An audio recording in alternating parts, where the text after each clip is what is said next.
ঘোরাফেরা করতেছেন। আমি আবারও এই মাহফিলের পক্ষ থেকে আপনাদের বিনীত অনুরোধ করছি, আপনারা যারা এদিকে ঘোরাফেরা করছেন তারা দয়া করে মাহফিলের প্যানেলে চলে আসুন। আমাদের এই মাহফিল শুরু হতে যাচ্ছে এখন। পবিত্র মাহফিল এবং কোরআন থেকে তেলাওয়াত এবং হাদিস থেকে বর্ণনা করবেন হযরত মাওলানা মুফতি শামসুল হক সাহেব। হযরত মাওলানা মুফতি শামসুল হক সাহেব, তাকে তার মূল্যবান বক্তব্য পেশ করার জন্য সবিনয় অনুরোধ করছি।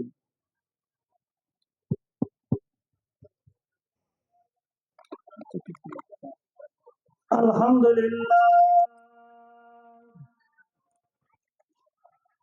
আলহামদুলিল্লাহিল্লাযী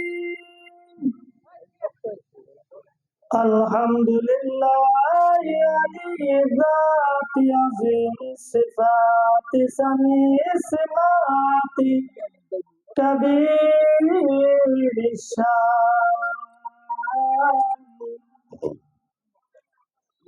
جليل القدر في ذكر مطاع الأمر جليل البرهان فخيم الاسم عزيز الحلم كثير الغفران جميل الثناء جزيل العطاء مجيب الدعاء حميم الإحسان سريع الحساب شديد العقاب عظيم العذاب عزيز السلطان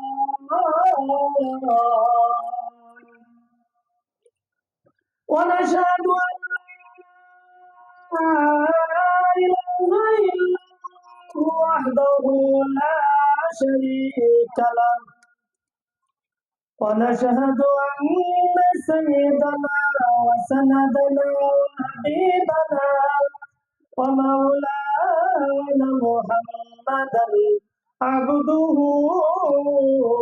ورسوله أرسله بالحق بشيرا ونذيرا وداعيا إلى الله بإذنه وسراجا منيرا بلغ العلا بكماله كشف الدجى بجماله حسنت جميع خصاله صلوا عليه وآله وقال الله تعالى في كلامه المجيد والفرقان الحميد كل نفس ذائقة الموت ثم إلينا ترجعون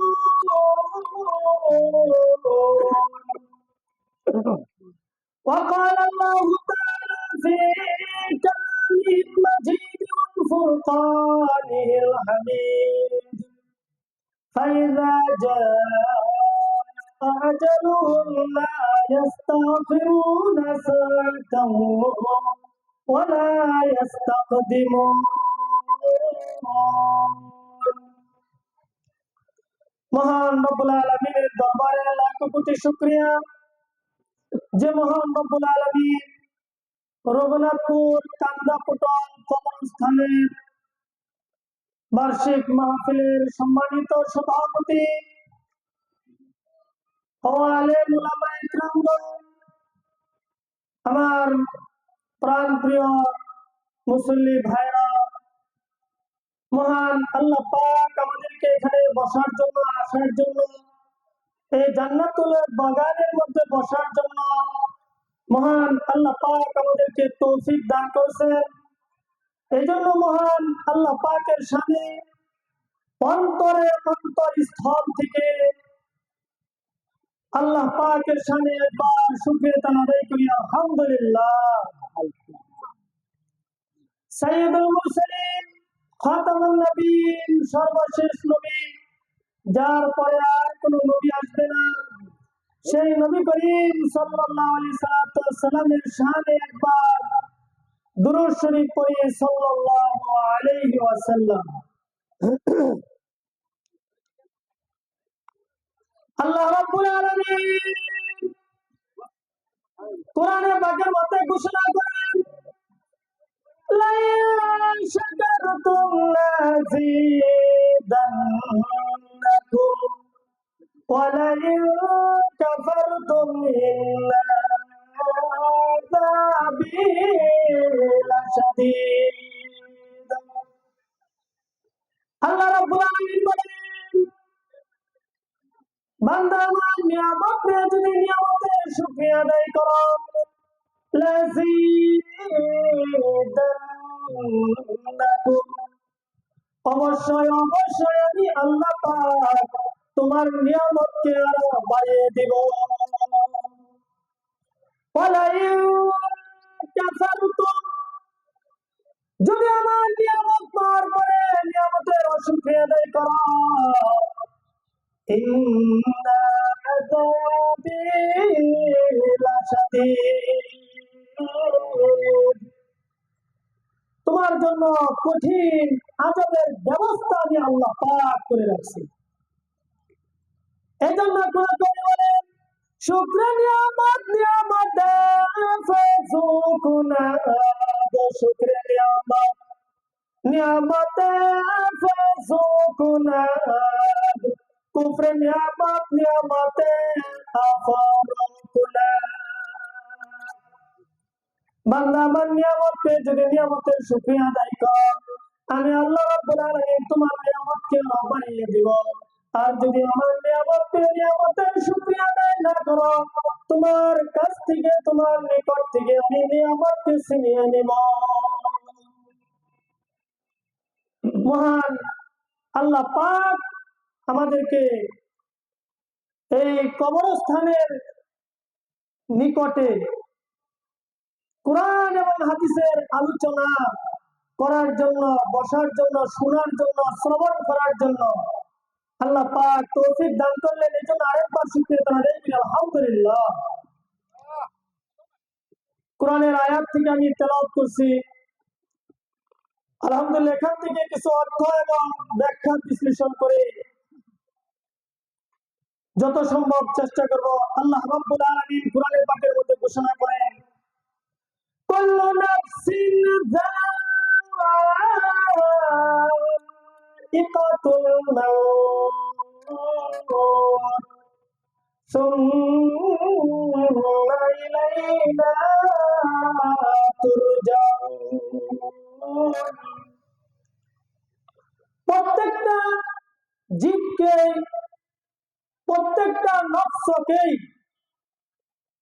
এই দুনিয়ার মায়া ত্যাগ করে, দুনিয়ার মায়াটা ত্যাগ করে যতই মহব্বতের থাক না কেন, ভালোবাসার থাক না কেন, দুনিয়ার মহব্বত ত্যাগ করে প্রত্যেকটা মানুষেরই কবরস্থানে যেতে হবে।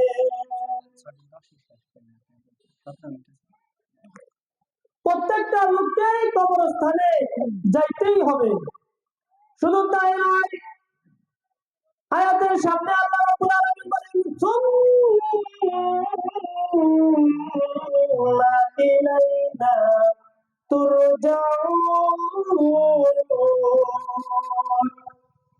মৃত্যু হয়ে শেষ নয়, আমি আল্লাহ রাব্বুল আলামিনের নিকট, আমি আল্লাহর কাছে তোমার ফিরে আসতে হবে এবং সব কিছু দুনিয়ার মধ্যে যা কিছু করেছ সব কিছুর হিসাব আমি আল্লাহর কাছে দিতে হবে। আল্লাহ রাব্বুল আলামিন কোরআনের অন্য আয়াতের মধ্যে ঘোষণা করেন, ফাইযা জাআ আজালুহুম লা ইস্তাগফিরুনা সাআতাও ওয়া লা ইস্তাকদিমুন।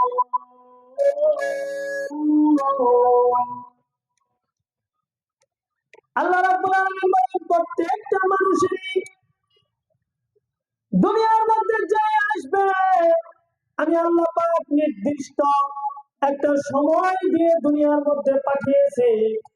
যখন তার মৃত্যুর সময়টা আসবে, এক সেকেন্ড, এক মুহূর্ত তাকে সামনে অগ্রসর হওয়ার জন্য দেওয়া হবে না এবং পিছনের দিকেও আসতে পারবে না।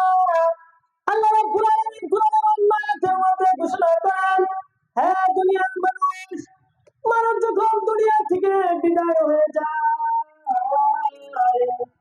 মানুষ যখন দুনিয়া থেকে চলে যায়, তখন ওই লোকটা বলবে, আল্লাহ আমাকে একটু মাত্র সময় দাও, আমি দুনিয়ার মধ্যে যে আমার যা কিছু আছে সব কিছু আমি তোমার জন্য বিলীন করে দিয়ে আসি। আল্লাহ রাব্বুল আলামিন আগে জানিয়ে দিয়েছে দুনিয়ার মানুষ সুয়ের ছিদ্র দিয়ে যেমন হাতি প্রবেশ করা অসম্ভব, মানুষ মৃত্যুর পরে আবার পুনরায় দুনিয়াতে আসা এর চেয়েও বেশি অসম্ভব। অর্থাৎ প্রত্যেকটা মানুষকে আল্লাহ রাব্বুল আলামিন দুনিয়ার মধ্যে যত সময় বাঁচবে, যতটা সময় সে হায়াত পাবে নির্দিষ্ট করে দেওয়া হয়েছে। প্রত্যেকটা মানুষকে নির্দিষ্ট করে দেওয়া হয়েছে সে কত সময় দুনিয়ার মধ্যে থাকবে, কি খাবে, কতটুকু রিজিক সে পাবে, কতটুকু হায়াত সে পাবে। মহান আল্লাহ পাক কুরআনের আয়াতের মধ্যে ঘোষণা করে দিয়েছে, ফাইযা জাআ আজালুহুম লা ইস্তাখিরুনা সাআতাও ওয়া লা ইস্তাকদিমুন। তোমার সময়টা যখন আসবে এক মুহূর্ত সামনে আগাইতে পারবে না, এক মুহূর্ত তুমি পিছনে যেতে পারবে না। তেমনই একটি ঘটনা আমি আপনাদের সামনে বলবো, তাহলে বুঝতে পারবেন যে আল্লাহ পাক প্রত্যেকটা মানুষকে মৃত্যুর সময়টা, দুনিয়ার সময়টা একেবারে নির্দিষ্ট করে দিয়েছেন, নির্ধারিত করে দিয়েছেন। বর্তমানে যে বাইতুল মুকাদ্দাস আছে, এই বাইতুল মুকাদ্দাসটা হযরত দাউদ আলাইহিস সালাম আল্লাহ রাব্বুল আলামিনের কাছে দোয়া করলেন, মাবুদ আমি একটা তোমার ঘর বানাতে চাই। আল্লাহ রাব্বুল আলামিন বললেন, দাউদ ঠিক আছে তুমি বানাও। হযরত দাউদ আলাইহিস সালাম বাইতুল মুকাদ্দাস বানাতে আরম্ভ করলেন। শেষ হয় নাই, এই মুহূর্তে আল্লাহ রাব্বুল আলামিনের তরফ থেকে দাওয়াত এসে গেল, ডাক এসে গেল, দাউদ তোমার দুনিয়ার হায়াত শেষ হয়ে গেছে। হযরত দাউদ আলাইহিস সালাম দুনিয়া থেকে বিদায় হয়ে গেল, মসজিদটা সম্পূর্ণ হয়ে গেল। এরপরে দাউদ আলাইহিস সালামের ছেলে হযরত সুলাইমান আলাইহিস সালাম সারা পৃথিবীর রাজত্ব পেয়ে গেল। পৃথিবীর মধ্যে আল্লাহ রাব্বুল আলামিন চারজন বাদশা ছিল, সারা পৃথিবী রাজত্ব করেছে। সারা পৃথিবী রাজত্ব করেছে, দুজন ছিল মুসলমান আর দুজন ছিল কাফের। দুজন মুসলমান, একজন হলো সুলাইমান আলাইহিস সালাম, আরেকজন হলো বাদশা যুলকারনাইন। হযরত সুলাইমান আলাইহিস সালামকে আল্লাহ পাক একটা আংটির মর্যাদা দিয়েছিল, যার দ্বারাই সারা দুনিয়া রাজত্ব করেছে। হযরত সুলাইমান আলাইহিস সালাম যদি চাইতো এক মাসের রাস্তা একদিনে সে অতিক্রম করতে পারত, যদি বলেন সুবহানাল্লাহ।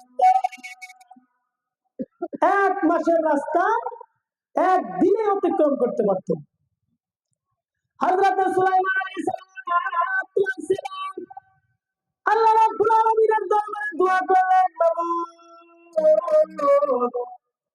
আমার পিতা তো মসজিদ বানাইতে চেয়েছিল, শেষ করতে পারে নাই। ইয়া আল্লাহ, এই বাইতুল মুকাদ্দাসটা আমার হাত দ্বারা সম্পূর্ণ করতে চাই। আল্লাহ রাব্বুল আলামিন বললেন, হ্যাঁ সুলাইমান, ঠিক আছে, তুমি কাজ আরম্ভ করে দাও। হযরতে সুলাইমান আলাইহিস সালাতু ওয়াস সালাম বাইতুল মুকাদ্দাসের কাজ আরম্ভ করে দিল।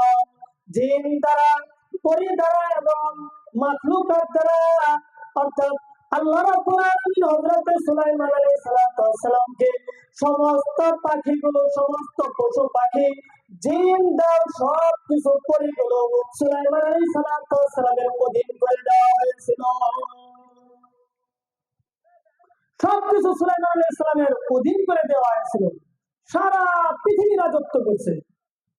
হযরতে সুলাইমান আলাইহিস সালাতু ওয়াস সালাম বাইতুল মুকাদ্দাস করতে আরম্ভ করলো। শুরু করো বাইতুল মুকাদ্দাসের কাজ, আল্লাহর ঘরের কাজ আরম্ভ করলো। করতে করতে করতে করতে এখনো শেষ হয় নাই। এই সময় আল্লাহ রাব্বুল আলামিনের তরফ থেকে দাওয়াত আসলো, হে সুলাইমান, তোমার দুনিয়ার হায়াত শেষ, আর তোমাকে হায়াত দেওয়া যাবে না। কারণ আমার বিধানটা হলো, ফাইদা জাআ আজালুহুম লা ইস্তাখিরুনা সাআতাও ওয়ালা ইস্তাকদিমুন।